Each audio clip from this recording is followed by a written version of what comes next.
सौभाग्य की एक बात यह कि ये जो खबरें आ रही हैं कि यूरोप की कारें जैसे फोक्सवैगन, मर्सिडीज, बीएमडब्ल्यू, ऑडी वगैरह सस्ती हो सकती हैं यूरोप के साथ ट्रेड डील के बाद, तो वो कैसे होगा ये ज्यादातर पब्लिक समझ नहीं पा रही है। कह रहे हैं कि ये यूरोप के साथ ये मदर ऑफ ऑल डील्स हो रही है, जो ये एफटीए है। तो ये एफटीए होता क्या है? एफटीए मतलब फ्री ट्रेड अग्रीमेंट में क्या पूरा व्यापार फ्री हो जाता है? और आजकल जब से ट्रंप आए हैं, ये सारे एफटीए समझौते क्यों इतनी तेजी से हो रहे हैं दुनिया भर में? तो पहली बात तो यह कि एफटीए का मतलब है फ्री ट्रेड एग्रीमेंट, यानी मुक्त व्यापार समझौता। दो देशों में भी होता है ये एफटीए, ज्यादा देशों के बीच भी होता है। तो मुक्त व्यापार का क्या मतलब है? अभी तक क्या मुक्त नहीं होता था? क्या रोक होती है? रोक होती है तो किस तरह की रोक होती है व्यापार में? तो जो कस्टम्स ड्यूटी होती है या इंपोर्ट ड्यूटी होती है, जो आजकल टैरिफ के नाम से सब जानने लग गए हैं, वो एक तरह से कंट्रोल ही है कि बाहर से कोई चीज आने पर ड्यूटी लगा दो ताकि वो महंगी हो जाए। इससे दूसरे देशों से आने वाली चीजें महंगी हो जाती हैं। जैसे कि अगर कोई चीज $100 की कोई विदेश से खरीद कर देश में ला रहा है और सरकार उस पर 50% टैरिफ या इंपोर्ट ड्यूटी लगा दे, तो उस $100 की चीज को देश में लाने के लिए उसको $50 जितने रुपए सरकार को देने पड़ेंगे ड्यूटी के, या जिसको टैरिफ भी कहते हैं। तो बेचने वाले देश को तो उसके $100 ही मिलेंगे, लेकिन खरीदने वाले ग्राहक को वो चीज $150 की पड़ जाएगी।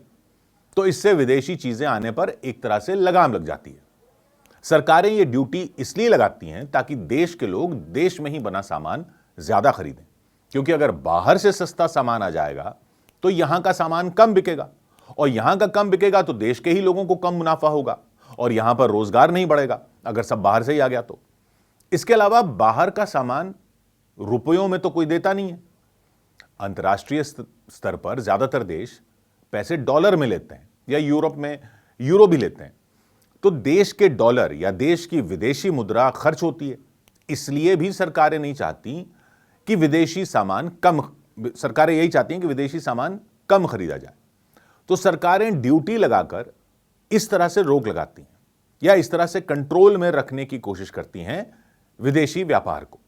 तो जब किसी देश के साथ एफटीए हो जाता है, यानी मुक्त व्यापार समझौता हो जाता है, तो ये ड्यूटियां या तो हटा दी जाती हैं, और अगर पूरी तरह से नहीं हटाई जाती तो ऐसी डील हो जाती है कि फलां सामान पर आप दूसरे देशों पर इतना टैरिफ लगा देना, लेकिन हमारी आपकी डील है तो हमारे सामान पर दूसरों से कम टैरिफ लगा देना। इसलिए यह बातचीत लंबी चलती है, क्योंकि एक देश कहता है हमारे इस सामान पर टैरिफ कम करो, बदले में दूसरा देश कहता है हमारे उस वाले पर आप भी टैरिफ कम करो। तो हम आपसे क्या लेंगे, तो आपके लोग हमसे ये वाला सामान लेंगे। ये सब चलता रहता है। जिस देश की जिस उद्योग में ताकत होती है वो उसके लिए जोर लगाता है कि उसके टैरिफ कम करवाए।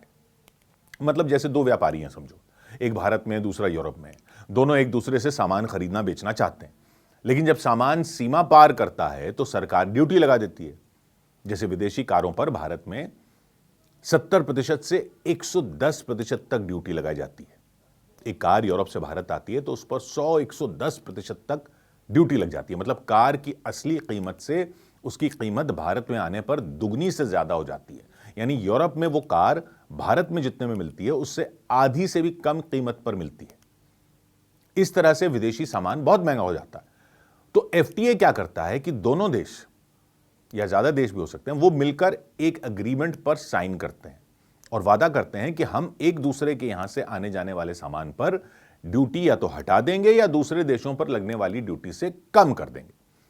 तो अगर यूरोप के साथ हुई डील में यह है कि यूरोप से जो कारें आ रही हैं और ड्यूटी, पहले बात हो रही थी 40% ही कर दी जाएगी, अब कह रहे हैं 10% ही कर दी जाएगी, तो यूरोप की कारों की कीमत तो कम हो जाएगी और काफी कम हो जाएगी। यूरोप के अलावा दूसरे देशों से कार आने पर उस पर 110% ड्यूटी ही लगती रहेगी, लेकिन यूरोप से कार आएगी तो उस पर 40% या 10% की बात हो रही है तो 10% ड्यूटी ही लगेगी। यानी ये जो मर्सिडीज, बीएमडब्ल्यू, ऑडी जैसी गाड़ियां हैं, ये तो 20, 30, 40, 50 लाख तक सस्ती हो सकती हैं, क्योंकि होती इतनी महंगी। क्योंकि अभी ये इतनी महंगी यूरोप में नहीं होती जितनी महंगी यहां मिलती हैं।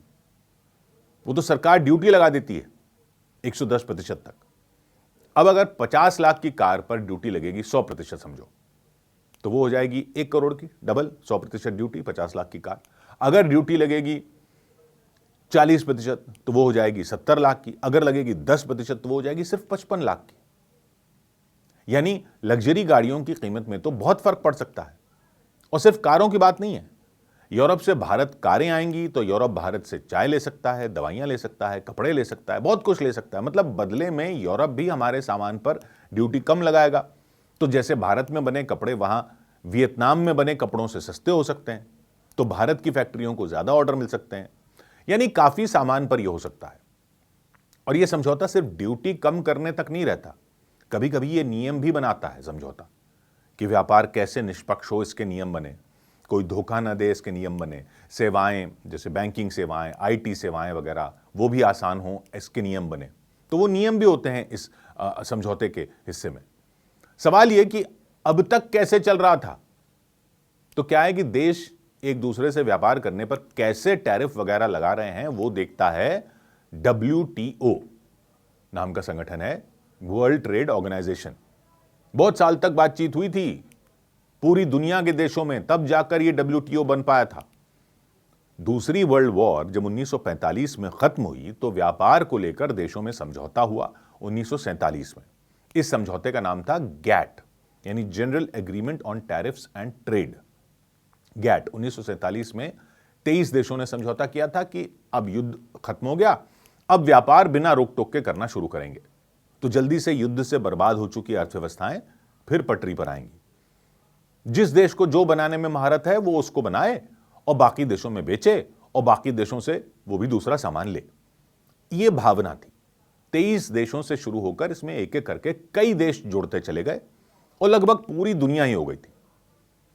लेकिन फिर भी सब देशों में समझौता ही नहीं हो पा रहा था। कोई देश कहता था बाहर से खाने पीने की चीजें आ गई तो हमारे किसानों की फसल कौन लेगा। कोई कहता था बाहर की गाड़ियां आ गई तो हमारे यहां तो कभी गाड़ियां कोई बनाएगा ही नहीं क्योंकि बाहर वाली सस्ती पड़ेंगी, वगैरह वगैरह। ये चलता रहा। तो देशों ने आपस में ये FTA तभी से करने शुरू कर दिए थे कि भाई सब में पूरे मिला के पूरी दुनिया में बात नहीं हो रही तो आपस में तो शुरू कर दें। कई देशों के साथ FTA हो गए करते करते। याद रखिए 2 धड़ों में दुनिया बटी हुई थी तब। एक अमेरिका का धड़ा था जो व्यापार को मुक्त करने की बात करता था, दूसरा कम्युनिस्ट देशों का धड़ा था जिनका लीडर था रूस की अगुवाई वाला सोवियत संघ। और भारत जैसे कई देश थे जो किसी धड़े के साथ नहीं थे, लेकिन वो भी सबसे अलग अलग डील करते थे। तो ये बातचीत होने और बात न बनने का दौर कई साल तक चलता रहा और WTO बनते बनते पिछली पूरी सदी ही खत्म हो गई। 1995 में जाकर WTO बना, जिसमें इन अलग अलग FTA के नियमों को साइड पर रख के दुनिया भर के लेवल पर एक व्यापार संगठन बन गया। और इसको भी काम करने और चीजें लागू करने में 21वीं सदी ही शुरू हो गई। बन तो 1995 में गया था, लेकिन लागू होने में 21वीं सदी ही शुरू हो गई। यानी 50 साल से ज्यादा का दौर रहा जब सारे देश अपने अलग अलग समझौतों को छोड़कर वर्ल्ड लेवल पर एक WTO बना पाए थे। 50 साल लग गए। तो आप कहोगे कि फिर अब क्या हो गया। भाई अगर 50 साल लगाकर कोई संगठन खड़ा किया गया था तो अब वो कहां है। अब वो कहां है कि ये फिर से सब FTA खेल रहे हैं। तो और कुछ नहीं हुआ, ट्रंप हो गए। ट्रंप का तो यही स्टैंड रहता है कि ये सारे संगठन अमेरिका के खिलाफ ही काम कर रहे हैं। तो उन्होंने UN के भी कई संगठनों से अमेरिका को अलग कर लिया है। WTO में भी अमेरिका ने ही पेच फंसाए और ट्रंप के पिछले कार्यकाल में ही फंसा दिए थे। और ट्रंप अपनी अलग अलग डील करने लग गए थे देशों से कि WTO का रोल ही घटता चला गया। WTO यानी विश्व व्यापार संगठन आज भी पूरी तरह से मौजूद तो है, काम भी कर रहा है, लेकिन उसकी हालत इतनी कमजोर हो गई है कि कई देश अब अपने आपस में अलग अलग FTA यानी मुक्त व्यापार समझौते साइन कर रहे हैं।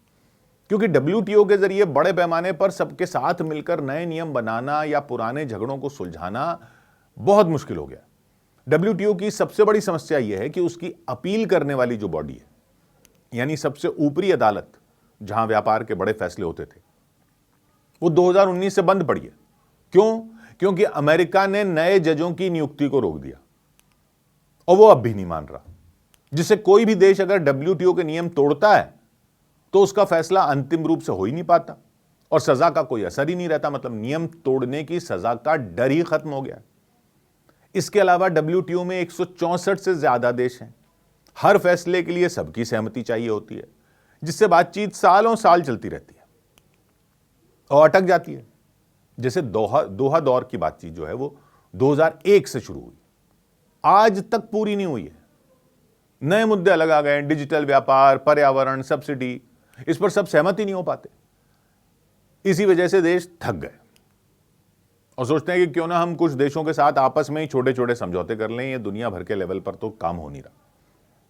जैसे भारत यूरोप या ब्रिटेन के साथ FTA कर रहा है, या अमेरिका ने पहले उत्तरी अमेरिका के देशों के साथ एक नाफ्टा किया, नॉर्थ अमेरिका FTA, उसको बदलकर USMCA बना दिया, क्योंकि ये जल्दी हो जाते हैं ये FTA वर्ल्ड लेवल पे काम करने से। उसके मुकाबले ये थोड़ा जल्दी हो जाते हैं, ज्यादा गहराई में नियम बनाए जा सकते हैं, फायदा भी तुरंत मिलता है। WTO अब भी नियम बना रहा है, व्यापार की निगरानी करता है और कुछ छोटे समझौतों को मंजूरी भी देता है, लेकिन बड़े समझौते लगभग रुक गए। इसलिए दुनिया में FTA की बाढ़ आ गई है, ताकि व्यापार बढ़ता रहे और देश अपनी अर्थव्यवस्था को मजबूत कर सकें। ऊपर से ट्रंप ने आकर अपने ही नियम थोपने शुरू कर दिए हैं, रोज के हिसाब से। कभी इस देश पर टैरिफ लगा देते हैं, कभी उस देश को टैरिफ की धमकी दे देते हैं, कभी टैरिफ हटाने का लालच दे देते हैं, कभी कुछ। भारत के साथ डील पर बात चली जा रही है अमेरिका की, और ट्रंप हर मुद्दे को टैरिफ से जोड़ देते हैं। रूस से तेल मत लो, नहीं तो इतने टैरिफ लगेंगे। ग्रीनलैंड दे दो मुझे, नहीं तो इतने टैरिफ लगा दूंगा। तो यूरोप ने भी जवाब तैयार कर दिया, और जवाब तैयार करते हुए अपनी अलग ट्रेड डील करनी शुरू कर दी।